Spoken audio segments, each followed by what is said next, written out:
Kwento ng pag-asa at mga kwento ng buhay dito sa Barangay Love Stories. Love Stories.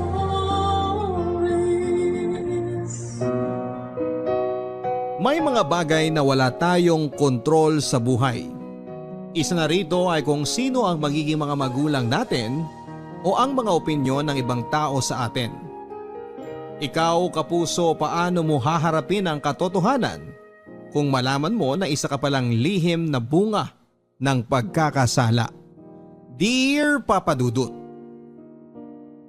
ang pamilya raw ang una at huling taong pwede mong maasahan. Iiwang ka raw ng mga kaibigan, mga kasintahan, pero never kang matitiis ng iyong mga kamag-anak. Ngunit kung ganon, ay paano na lamang pala ang kalagayan ng mga ulila na walang pamilya o ng mga ampon? Lalo pa siguro yung mga taong sa paningin ng lipunan ay bunga ng skandalo't kahihiyan. Magandang araw po sa inyo sa lahat ng ating mga kabarangay. Ako po si Lynette, 30 years old at nakatira sa Marikina City. Pamilyado na po ako, may 2 anak at masasabi ko na sa kabila ng ating mga dinadanas ngayon dahil sa quarantine at pandemya ay medyo maayos at stable naman po ang aking pamilya. Meron po kaming franchise food business ng aking asawa at sa awa ng Diyos ay may extra pa rin kami kahit na papaano para maitulong sa mga kababayan nating nangangailangan ngayon. Ngunit kung ano man ang kaalwanan at stability na naranasan namin ng pamilya ko ngayon, ay kabaligtaran po ng naging karanasan ko noong bata pa ako.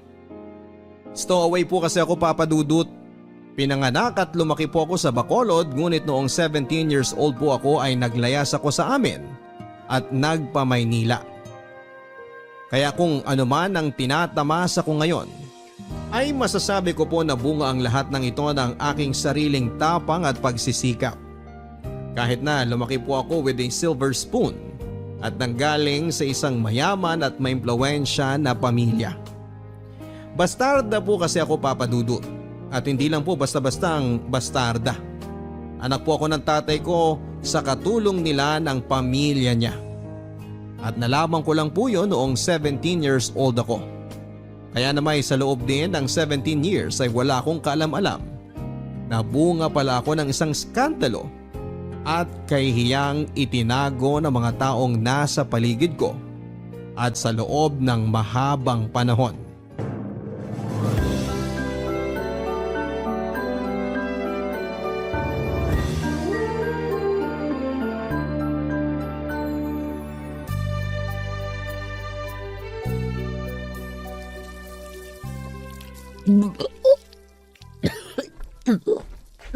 Napapadalas yata ang suka mo tuwing umaga.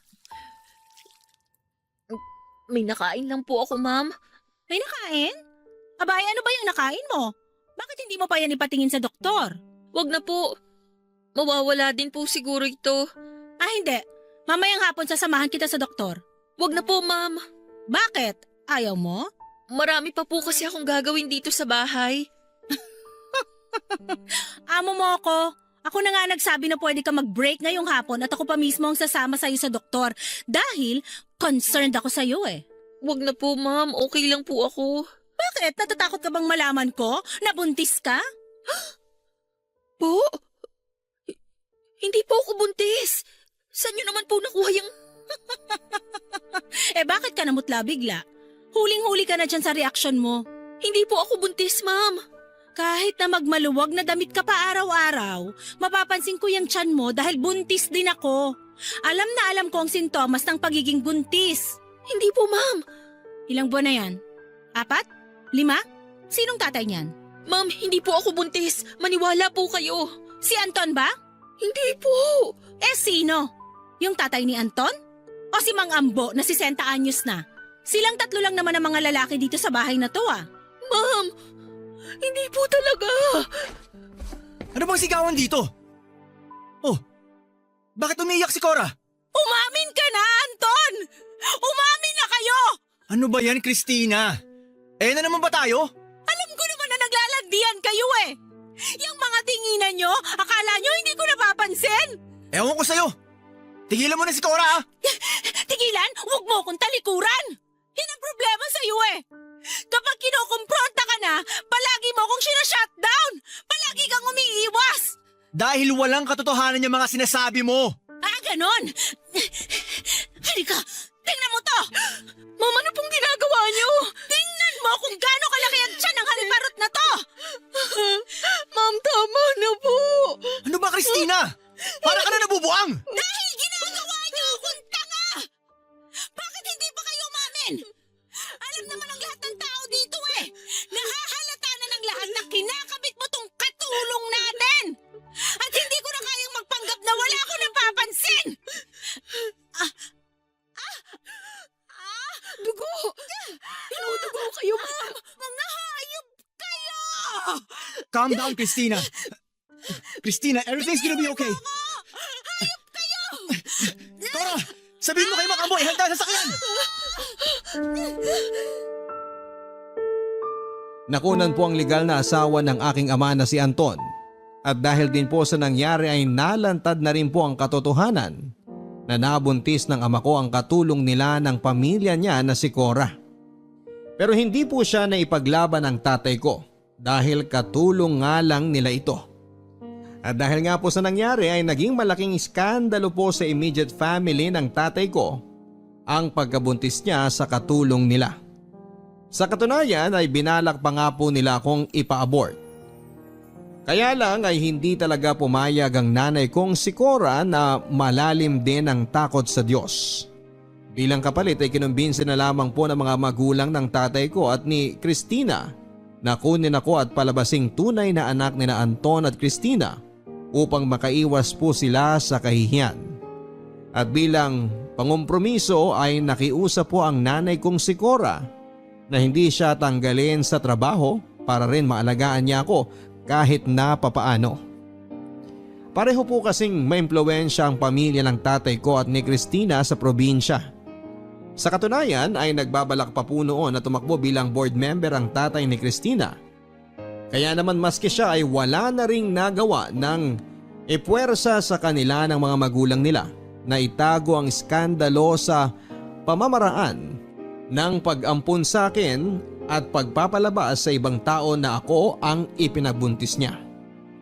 At 2 taon matapos po akong isinilang ay nabuntis pong muli si Christina. Nagsilang siya ng isang lalaki si JR na wala kong kalam-alam ay half brother ko lang pala.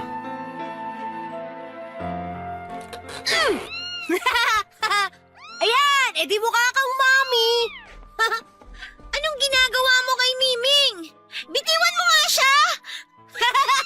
Ano ba ang problema mo? Bakit mo sinasaktan yung pusa ko? Naglalaro lang naman kami! Naglalaro? Minasking tape mo yung pusa! Ang OA mo naman! Hindi laruan yan! Eh kung sa'yo ko kaya gawin yan, eh di gawin mo! Matatanggal naman yan eh! Bakit akala mo hindi masakit yan pag tinanggal? Eto sige, subukan natin sa'yo! Aray! Mami! Mami! Anong nangyayari? Lynette, ano ka ba? Nasisiraan ka na ba ng ulo? Ha? Tama na, Mami! Minasking tape niya kasi yung pusa ko eh!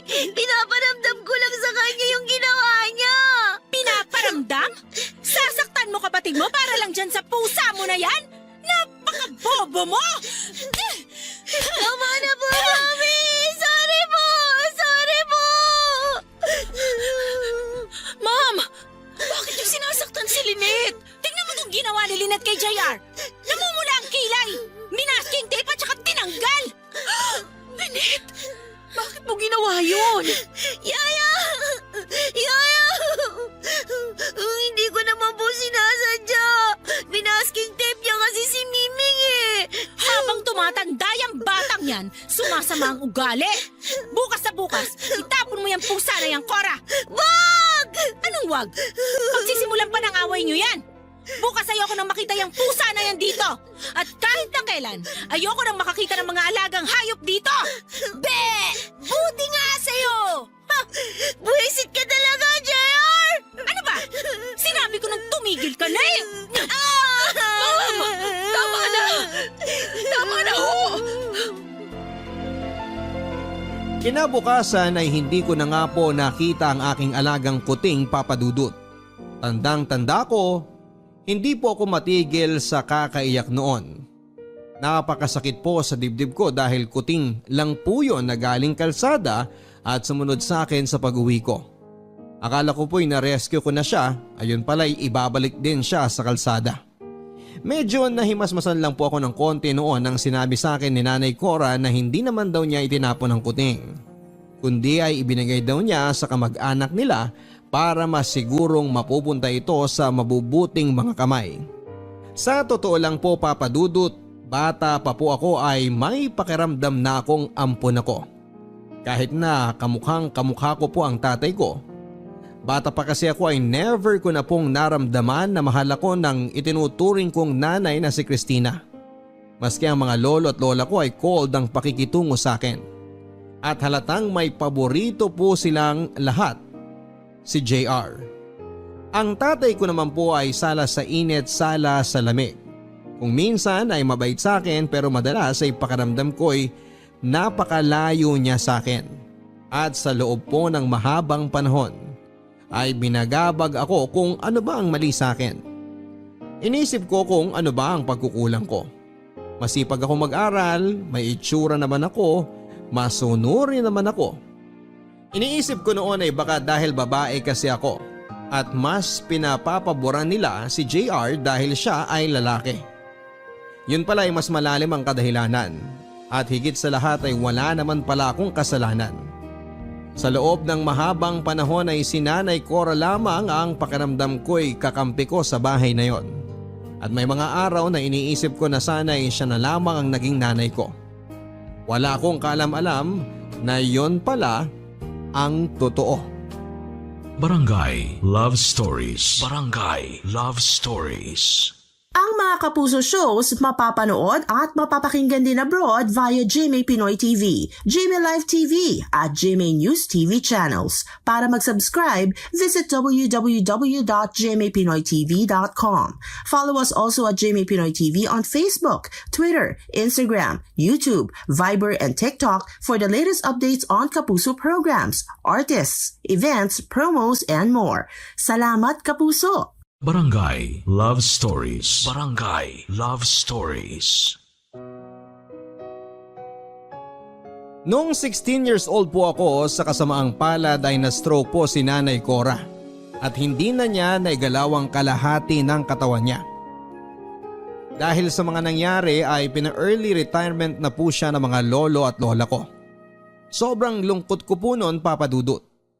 Mula pagkabata hanggang 16 years old ako ay si Nanay Cora na ang nagpalaki at umaruga sa akin. At ang tanging naging kakampi ko sa bahay na yon. Pero ano nga ba naman ang magagawa ko? Tadhana na ang may kagustuhan noon. At nang sinundo si Nanay Cora ng kanyang nakababatang kapatid na lalaki ay grabe po ang iyakan naming dalawa. Kaya naman kahit na may kalayuan ang bahay ng kapatid ni Nanay Cora sa bahay namin, ay dinadayo ko po ito isang beses sa isang linggo. Pareho na pong patay ang mga magulang ni Nanay Cora. At ang kapatid naman po niya ay may sariling pamilya na. Mabuti na nga lang din po at mababait din ang kapatid at pamilya nito at marunong tumanaw ng utang na loob. Kaya buong puso din nilang kinupkop si Nanay Cora. Si Nanay Cora kasi ang naging breadwinner sa pamilya nila at siya rin ang nagpatapos sa pag-aaral ng kapatid niya.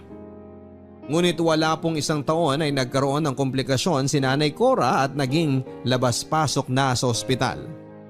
Naging magastos po ang pagpapagamot niya at halos lahat ng naipon niya ay nalimas lang din.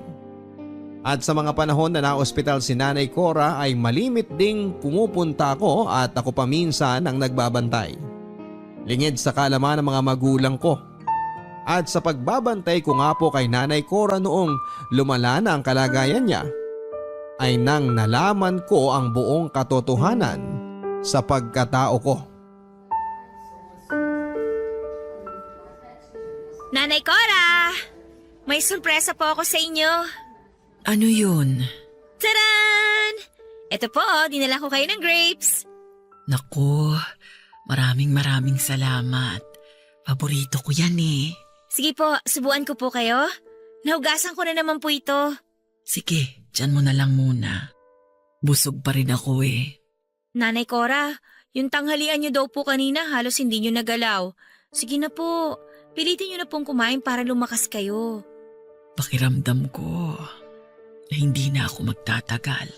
Nanay Cora, wag naman po kayong magsalita ng ganyan. Ang bata niyo pa po, lalakas pa po kayo. Gagaling pa po kayo. Lakasan niyo lang po ang loob niyo. Ay, pagod na rin ako, Lynette. Nanay Cora, please. Wag naman po kayong magsalita ng ganyan. Wag niyo naman po akong iwan. Lynette, napakasaya ko na lumaki ka ng maayos ang buhay.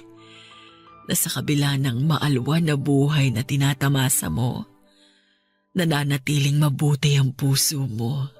Nanatili pong mabuti ang puso ko dahil sa inyo. Dahil kayo po ang nagpalaki sa akin at kayo lang po ang tanging naging kakampi ko. Please po, Nanay Cora, lakasan niyo po yung loob niyo. Gagaling pa po kayo.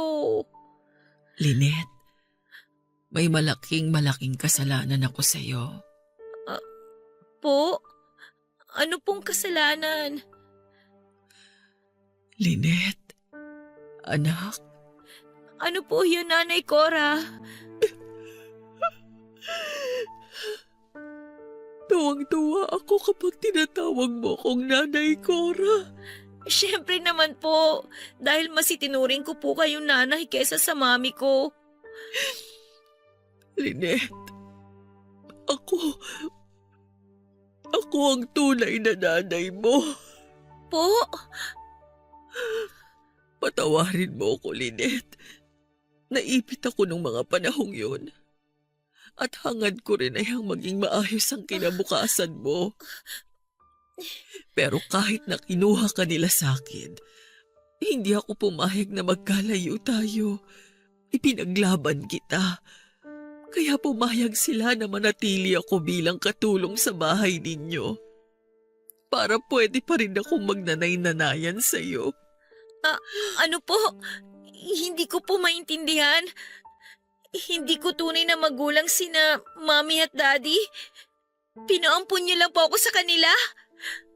Lynette, ang daddy mo, totoong ama mo.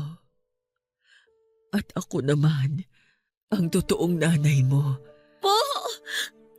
Nagkaroon kami ng sikretong relasyon ni Anton bago pa sila nagkakilala ni Christina. Minahal ko siya ng higit pa sa sarili ko. Pero hindi niya ako ipinaglaban. Nabuntis niya ako. Patawarin mo ako, Lynette, kung inilihim ko ito ng matagal na panahon sa'yo. Hindi. Hindi po ako naniniwala. Lynette, anak. Aalis na po muna ako. Pasensya na po kayo. Lynette!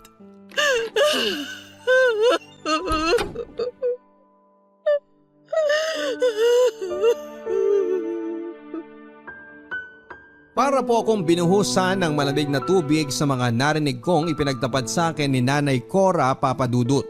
Sa sobrang shock po ay umalis po ako kaagad ng ospital at naglakad-lakad kung saan-saan na parang tuliro sa kakaisip. Nakakahiyamang pong aminin pero ang naging instinct ko po ay mahiya. Mahiya na anak ako ng isang katulong. Hiya na bastarda pala ako. Hindi ko po alam kung paano ko ipoproseso ang impormasyong yon, kaya't nilihim ko po muna kina Mami at Daddy ang sinabi sa akin ni Nanay Cora. At the same time, matapos pong sabihin sa akin yon ni Nanay Cora ay bigla pong nagswak ang lahat sa utak ko. Kung anak niya nga ako, ayun palang dahilan kung bakit never kong na-feel na minahal ako ng mga magulang ko at mga lolo at lola ko. Hindi pala yon guni-guni. may pinanggagalingan pala. At higit sa lahat ay may dahilan pala kung bakit mas malapit ang loob ko kay Nanay Cora dahil siya pala ang tunay na ina ko. Ngunit matapos ang ilang araw ay nakatanggap po ako ng tawag mula sa kapatid ni Nanay Cora. Pumanaw na raw po siya. At isa po yon sa pinakamabigat na pinagsisihan ko, Papa Dudut. Ang hindi man lamang ako nakapagpaalam sa kanya bago siya namatay. Ang hindi ko man lang naiparamdam sa kanya na pinapatawad ko na siya kung kinakailangan niyang gawin ang pagpapaampon sa akin noon. Ang hindi ko man lang naipaalam sa kanya na tinatanggap ko siya kahit pakatulong lamang siya ng mga kinilala kong magulang. At sa kabila noon ay mahal na mahal ko siya. Daddy, Mami, pwede ko po ba kayo makausap? Tungkol saan? Tungkol po kay Nanay Cora. Anong tungkol sa kanya? Daddy, namatay na po si Nanay Cora. Ano? Ganun ba? Magpapadala na lang tayo ng abuloy sa mga kamag-anak niya. Bago siya namatay, may sinabi siya sa akin. Anong sinabi niya sa'yo? Na anak niya raw ako. Ano ka ba? Nagpapapaniwala ka doon? Totoo ba, Daddy? Hindi! Paano ka naman niya magiging anak? Dahil naanakan niyo raw siya. Ano? Lynette, naririnig mo ba kung gaano ka-imposible ang sinasabi mo? Oo nga naman, Lynette. Ano ka ba naman? Sa tingin mo ba papato lang daddy mo sa isang katulong lang? At mas una niyo raw siyang minahal kesa kay Mommy. Nahibang na ata sa sakit yung babae na yan bago mamatay. At pinilit niyo raw siya na ipampun ako sa inyo dahil nakunan si Mommy sa anak ninyo. At magiging isang malaking kahihiyan kung malalaman ng mga tao na nakabuntis kayo ng katulong, lalo na't nasa gobyerno Tumahimik ka! Bakit kayo apektado? Dahil totoo! Christina, ano ba? Lynette, kung ano man yung sinabi sa'yo ni Cora, walang katotohanan. Oo! Totoo ang lahat ng sinabi ng parasito na yon. Inakit niya ang tatay mo dahil nangangarap siyang yumaman. Akala niya ganun lang kadali yon? Hangal siya kung naniwala siyang pakakasalan ng isang dugyot na kagaya niya ng tatay mo. Christina, tama na! At totoong bastarda ka. Anak ka ng katulong. Kaya sige, ipagkalat mo sa lahat yan. Babalik din yan sa'yo. Lahat ng tao pagchichismisan ka, pagtatawanan ka. Dahil anak ka na nga sa labas, ang nanay mo pa, katulong. Sampid ka lang dito. Ang sasama ninyo! Ang sasama ng ugali ninyo! Lynette! Christina, ano ka ba? Bakit mo ginawa yun? Huwag akong sisihin mo. Yung kabit mo ang sisihin mo. Patay na nga't lahat, tumabol pa sa panggugulo sa pamilya natin. Sana dinala na lang niya ang sikreto niyang yan sa kamatayan niya. Pero misyon niya yata talaga na wasakin ang mga buhay natin. Sinabi na tumahimik ka eh! Ano? Sasampalin mo ko? Sige, subukan mo. Baliwala naman yan sa sakit ng damdamin na patuloy na binibigay mo sa akin.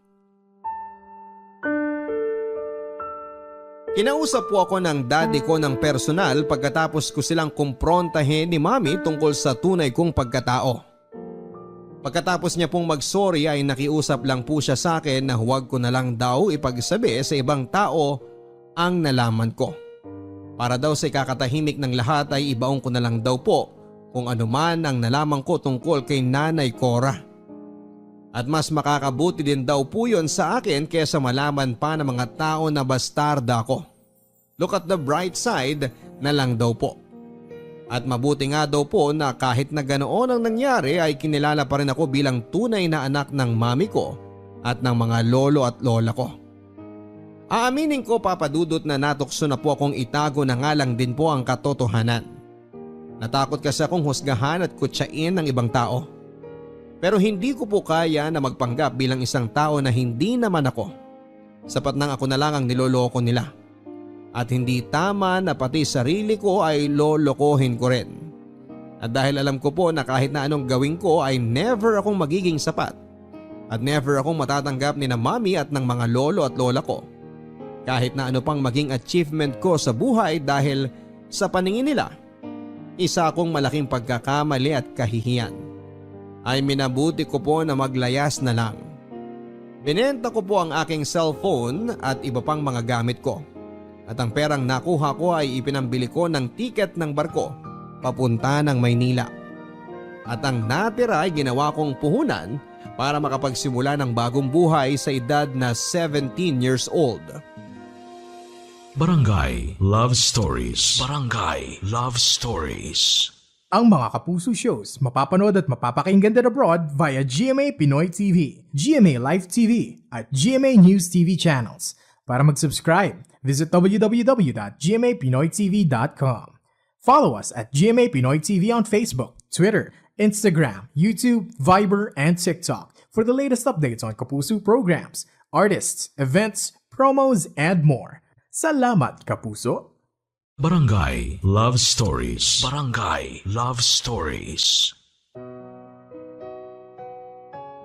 Wala po ko halos kaalam-alam sa Maynila pagdating ko dito. 2 beses pa lang po akong nakakapunta ng Maynila at sa parehong okasyon ay kasama ko ang aking pamilya para magbakasyon. Nagstay muna ako sa isang mumurahing hotel ng 2 araw at ang una ko pong ginawa ay naghanap ng bed space. Sinuwerte naman po akong makahanap din kaagad ng murang dormitory para sa mga babae. At ang sumunod ko pong ginawa ay ang maghanap ng trabaho. Sa awa naman po ng Diyos ay mababait din ang aking mga nakasama sa dorm. Karamihan ay mga estudyante. At nirefer nila ako sa isang internet cafe kung saan ay natanggap po ako bilang all-around na katiwala. Matapos ng ilang buwan ay nag-18th birthday na po ako. At tinarget ko na pong mag-apply sa call center dahil alam kong malaki ang sasahurin ko doon. Bala ko po kasi ang ituloy ang aking kolehiyo at mag-working student. At dahil magaling naman po ako sa English ay agad din po ako nakapasok. Nang mga panahon na yun ay wala pong nakakaalam ng totoo kong pagkatao.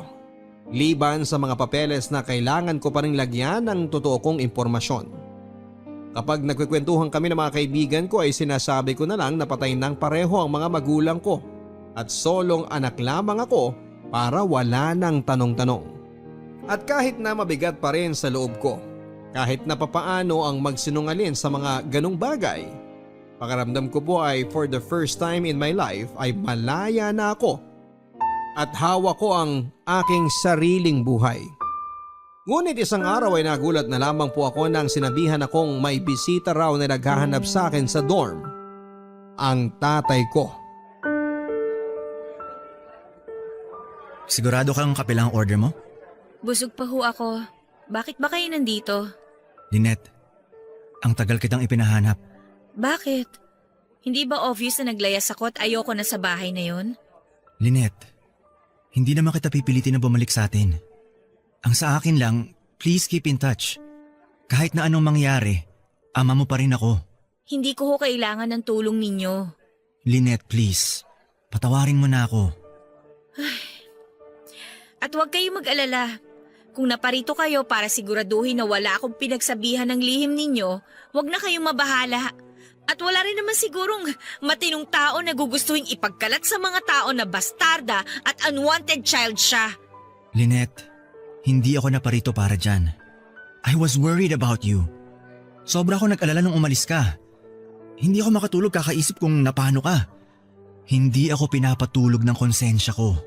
Well, ngayon nakita niyo na nabuhay at maayos ako. Pwede na kayo makatulog na mahimbing. Isa pa, 18 years old na ako. Kaya legal na akong mabuhay ng mag-isa. Lynette, alam kong marami akong pagkakasala pero please, paniwalaan mo na hindi ka bunga ng pagkakamali, okay? Minahal ko ang nanay Cora mo. Binata pa ako noon. Ni hindi ko pa nga kilala si Christina, nagmamahalan na kami ni Cora. Walang kwenta ang pagmamahal na hindi kayang ipaglaban. Sinasabi niyong minahal niyo si Nanay Cora, pero ang pinakasalan niyo si Christina? Ni hindi niyo pa siya binigyan man lang ng respeto na itigil ng relasyon ninyo nung ginawa ninyong girlfriend si Christina. Ginawa niyo pang kabit si Nanay Cora! Patawarin mo ko. Na-imagine niyo ba yon kung gaano siguro yun kasakit sa kanya? At hindi lang siyang sinaktan ninyo eh. Maski si Christina. Pinaikot niyo silang dalawa dahil duwag kayo. Dahil sarili niyo lang iniisip niyo. Makasarili kayo. At dahil sa ginawa ninyo, ang daming nasaktan. Ang dami ninyong niloko. Pati ako. Patawarin mo ako, anak. Tama. Tama ang lahat na sinabi mo. Naduwag ako. At ngayon, huli na ang lahat. Please, Lynette. Bigyan mo naman ako ng isa pang pagkakataon para maging mas mabuting ama sa'yo. Hindi ko na ho kailangan ng tulong ninyo. Matanda na ako at may sarili na akong buhay. Lynette, anak. Please. Nagmamakaawa ako sa'yo. Parang awa mo na. Hayaan mo makabawi ako sa'yo. At kay Cora. Hindi. Tama lang yan na makonsensya kayo habang buhay. Salamat ho sa pagpunta dito. Alis na ako. May trabaho pa ako.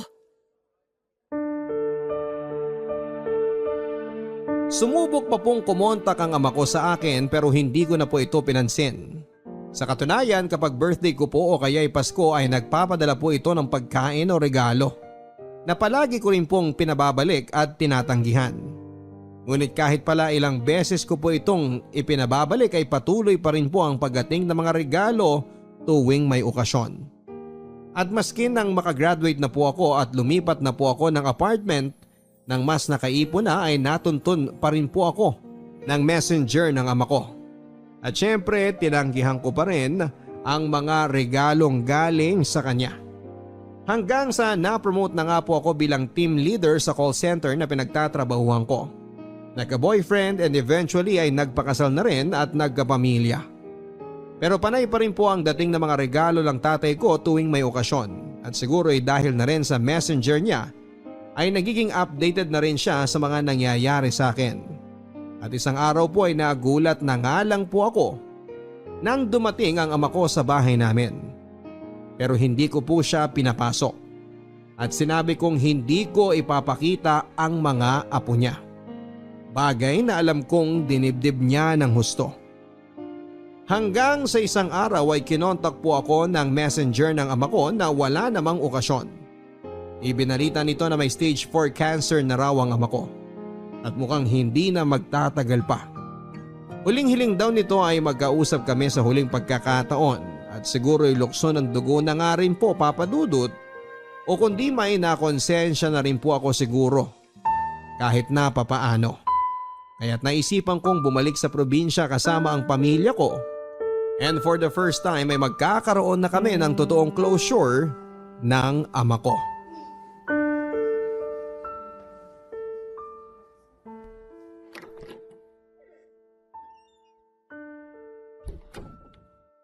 Lynette, anak. Daddy. Mami. Anong ginagawa mo rito? Christina, ako ang nagpatawag kay Lynette. Christina, maaari mo ba kaming munang iwan ni Lynette dito? Bakit? Gusto ko munang makausap ang anak ko. Bakit kailangan ko pang umalis? Dahil alam kong hindi kami makakapag-usap ng maayos ni Lynette kung nandito ka. Daddy, hindi naman niya kailangang umalis. Lynette, gusto kong tayong mag-ama lang ang mag-usap. Sige na, alis na ako.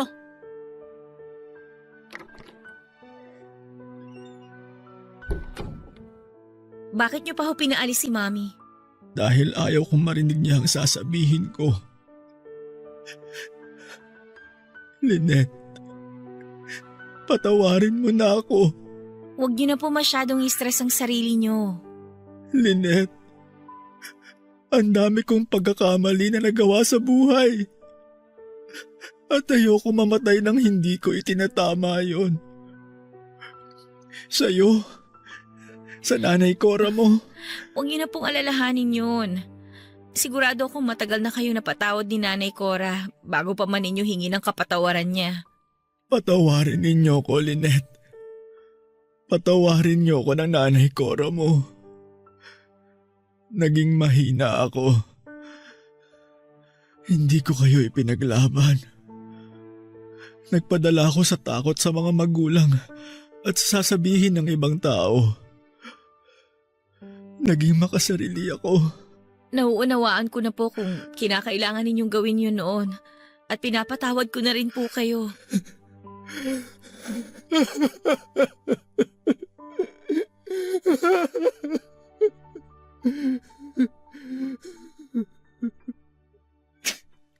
Maraming salamat, Lynette.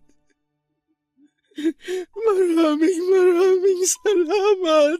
Tahan na po. Huwag niyo na po masyadong i-stress ang katawan ninyo. Lynette, bayaan mo ako na itama ko ang lahat, okay? Para sa pamilya mo, sa mga apo ko.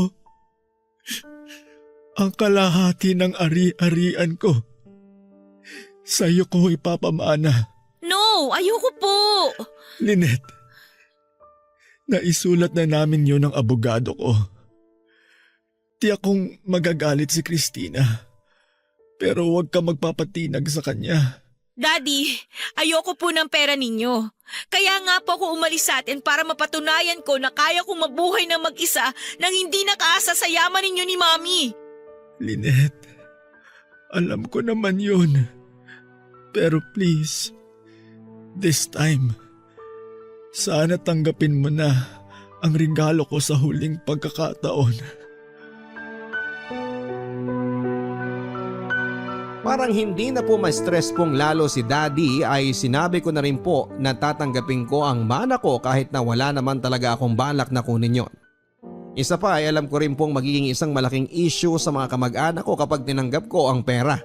Lalo pat mulat sa pool ay sampid lang naman ang tingin nila sa akin. Kinagabihan ay sinama ko na rin po ang aking asawa at mga anak upang ipakilala kay Daddy at sa puntong yon ay si Christina na po mismo ang umalis ng kwarto. Kinabukasan ay pumanaw na rin po kaagad ang ama ko, Papa Dudut. At sa totoo lang po kahit na napakarami po akong hinanakit sa kanya ay bumuhos ang lahat ng luha ko. Kahit na pakiramdam ko ay matagal na rin naman akong nag-iisa. Sa puntong yun ay biglang nilunod po ako ng realidad na ulila na ako at patay na ang parehong taong naging dahilan ng pagkakasilang ko sa mundo. At kahit papaano ay nagpapasalamat ako at lumambot ako sa huling pagkakataon at nakipag-ayos sa ama ko bago siya lumisan. Sa halip na umuwi ay nagpasya po kami mag-asawa na magstay na lamang po muna kami ng pamilya ko sa probinsya hanggang sa lamay ng daddy ko. Ngunit unang gabi pa lamang po ng lamay ay hindi na maganda ang dinanas namin. Parang mga multo po kami doon, walang pumapansin na talagang ipinaramdam ng lahat. Lalo na si Christina na hindi kami welcome doon. Samantala ang ibang mga malalayong kamag-anak naman at mga kakilala ay tinitingnan kami at pinagchichismisan. At ang iba'y makikipag-usap lamang para mag-fish ng impormasyon kung bakit ako nawala at ano nga ba ang nangyari. At sa puntong yun ay narealize ko po na kumalat na yata ang chismis sa aming lugar tungkol sa tunay kong pagkatao. At dahil sa mga naging karanasan sa unang gabi ng lamay, ay minabuti ko na lamang po namin ang pamilya ko na magstay na lamang sa hotel at huwag nang pumunta sa lamay at ang puntahan na lang ay ang mismong libing ng aking ama. Sa katunayan nga po ay nagpasya na rin po ako na huwag nang isama ang pamilya ko sa libing dahil alam kong mas marami ng tao doon. At baka dumating na rin ang half-brother kong si JR na alam kong kasing lalalang ng ugali ni Christina. At nang pumunta po ako sa libing ay hindi nga po ako nagkamali ng inaakala. Oh, andito ka pa pala. Magpapaalam lang ho ako kay Daddy. Wow! Buti naman at naisipan mong dumaan. Hindi ba nakakaistorbo sa paglalamyerda ng pamilya mo yung pagpunta nyo dito? Ano? Hindi kami naglalamyerda. At saka teka, bakit bigla yata ang big deal ang pagpunta ko dito ngayon? Nung nasa lamay ako, parang multo ang pakikitungo ninyo sa amin ng pamilya ko Anong gusto mo? Magpa-party kami na bumalik ka? Ang problema sa'yo mula noon hanggang ngayon, gusto mo nasa iyo ang atensyon. Excuse me? Kaya nga ako umalis di ba? At saka bakit parang ang lakas yata ng loob ninyo ngayon na mag-eskandalo? Bakit? Natanggap nyo na ba na alam na ng buong barangay na anak ako ni Daddy kay Nanay Cora? Walang diya ka? Hoy! Kung bumalik ka lang dito para manggulo, pwede ba umalis ka na lang? Lumalabas yung ugaling katulong mo Huwag mo madamay-damay dito ang Nanay Cora ko Yang ugali mo, mga ugali ninyo masahol pa sa hayop! Ang sabihin mo, kaya ka bumalik dito para mag-abang at magbakasakali kung may makukuha kang mana kay Anton. Excuse me! Huwag niyo ako itulad sa inyo na sa pera at kapangyarihan umiikot ang buhay. Kaya hindi ka taka-taka kay Nanay Cora na in love si Daddy eh. Dahil sa bahay na yon, si Nanay Cora lang ang totoong tao. At lahat kayo, mga hunyango! Tumigil ka na sa kakadada mo! Huwag mong saktan ang anak ko! Wala ka talagang modong babae ka? Hindi mo na binigyan ng kahihiyan ng burol ni Anton? Kayo ang nagsimula! Tinatapos ko lang! Halika! Sumama ka sa akin! Ilalabas na kita ng bahay! Wala kang kwenta! Hindi ka na babali dito! Sampit ka lang! Dahil ako mismo ang aalis! Labasin mo! Sige! Magsama-sama kayong mabulok sa pera at kayabangan ninyo! Sa puntong yon ay nawala na po talaga ako ng pagtitimpe at pinatulang ko na ang pangaalipusta ni Christina at ni JR. Malakas po ang loob ko dahil alam kong wala naman ang pamilya ko doon. At lahat ng mga tao sa libing ay matagal nang walang amor at pagpapahalaga sa akin. Kumbaga ipapahiya ko man ang sarili ko. I have nothing to lose sa mga taong yon. Kaya tinodo ko na lang po at nilabas ko na ang lahat ng aking naipong galit at hinanakit sa angka ng tatay ko. Talagang binurn ko na po ang bridge sa side ng tatay ko ng mga araw na yon. Pero matapos lamang po ng ilang linggo ay kinontak naman po ako ng abogado ng tatay ko para daw pag-usapan namin ang last will nito at ang mamanahin ko. Sinabi ko po na hindi po ako interesado sa mana. Pero nangulit pa rin po ito ng nangulit hanggang sa blinako na nga lang po ang number. Pero isang araw ay nagulat na lamang po ako na ang pinakasusok lamang kong 2 tao ay kumontak sa pinto ng bahay namin, Papa Dudut.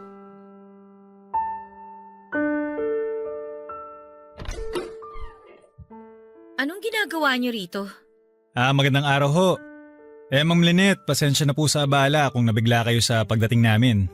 Hindi kasi kayo sumasagot sa tawag at hindi namin kayo makontak. Kaya naisipan na ni na Ma'am Christina na kami na ang pumunta sa'yo.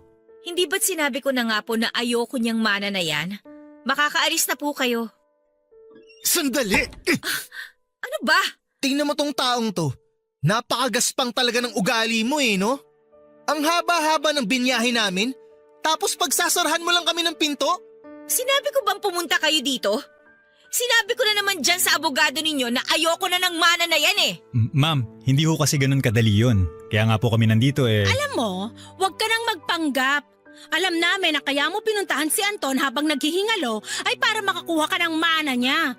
Malamang nung kayong dalawa lang ang nag-usap sa kwarto, doon mo binilog-bilog ang utak niya. Huwag niyo akong pagbintangan ng mga gawain ninyo ha? Ilang beses ko bang uulitin na ayoko sa perang yan? Plastic! Napaka-plastic mo! Kunwari ka pang ayaw mo, alam mo naman na kapag nasa kasulatan na, mahirap nang mabago. Pwes, wala akong pakialam! Mabulok yung pera na yan! Umalis na kayo! Ma'am, teka lang. Ma'am Christina, Sir JR, huminahon po tayong lahat. Pag-usapan natin kung paano gagawin natin dito. Napakawalang hiya mo! Basang-basa ko niyang ginagawa mo Ginagantihan mo lang kami. In the first place, Mommy, napa-DNA test niyo ba tong peking anak ni Daddy? Baka naman mamaya anak lang yan sa kung sinong lalaki nung katulong natin. Ang kapal na mukha mo pagsalitaan si Nanay Cora ng ganyan? Tandaan mo ha, siya pa rin ang nagpalaki sa'yo. Wala akong pakialam. Sinira ng nanay mong katulong ang pamilya ko. At bakit? Sa tingin mo, hindi rin nasira ang buhay ko sa pagkakasala ng tatay natin? Sir, mga ma'am, pag-usapan natin to ng maayos. Sige, bilang ipinipilit nyo rin naman na gusto ko yung mana na yan, o pues, nagbago na ang isip ko. Kukunin ko na talaga yan at nang makuha nyo ang hinahanap nyo. Walang hiya ka talagang babae ka! Mas Ma'am, tinagtunay mo sandali! ano? Sige, Mami! Huminahon na kayo! Sige! Sandali! Pakita ito sa linet na yan! Ma'am! Kapal na mukha niyan! Tigilan mo na ako ha.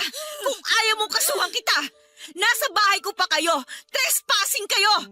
Marami na akong perang pwedeng lustayin sa pagpapakulong sa'yo. Layas! Tinanggap ko po ang ipinamana sa akin ng ama ko, Papa Dudut. Sa totoo lang ay medyo malaki po talaga ang iniwan niya. Kaya siguro ay galit na galit din talaga sa akin ang asawa niyang si Christina at ang half-brother ko na si JR. Dahil baka iniisip nila na hindi ko deserve ang pamanahan dahil anak lang ako sa labas. Gayunpaman ay hindi ko po ginamit yon para sa sarili ko ang perang nakuha ko. Pinaghati ko po ito at ibinigay ko ang kalahati sa mga naiwang kamag-anak ni Nanay Cora. At ang kalahati naman po ay itinabi ko sa bangko at sa stock market para sa kinabukasan ng anak ko. Hindi ko na rin po sinabi sa asawa ko at mga anak ko ang totoong halaga ng ipinamana sa akin ng ama ko. Ayaw ko rin po kasi na makampante sila sa buhay. Lalo na ang mga anak ko. At ang gusto kong maranasan din nila ang maging masipag at masinop sa pera. At kung ano man yung nakatabing pera para sa kanila ay pang backup at pang emergency na lamang. At kung hindi man ay ipapahawa ko sa kanila kapag alam kong disiplinado na sila para ma-manage ito ng maayos. Hindi ko na rin po muli pang nakita sina Christina at JR at ang iba pang mga kamag-anak ko. At ayoko na rin pong makita o makasalamuha pa silang muli. Kung ano man po ang iniisip nila sa akin ay bahala na sila doon. Ang mahalaga ay tahimik at maayos ang buhay ko nang hindi ako umaasa sa pera o impluwensya nila. At higit sa lahat ay may sarili na akong pamilya na maayos at nagmamahalan. Bagay na alam kong never nilang mararanasan at never nilang mabibili ng pera. Ang inyong forever ka-barangay, Lynette.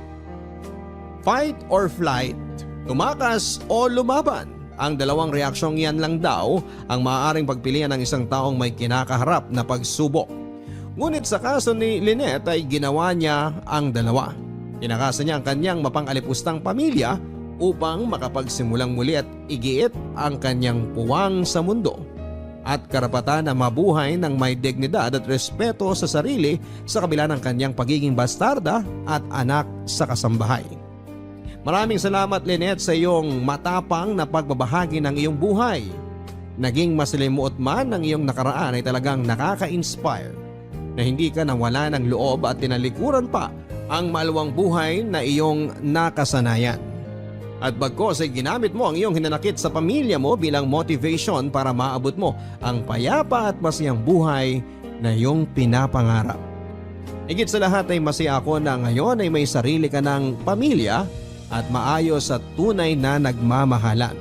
Hanggang sa muli mga kapuso, ako po si Papa Dudut sa mga kwento ng pag-ibig, buhay at pag-asa. Dito sa Barangay Love Stories number 1.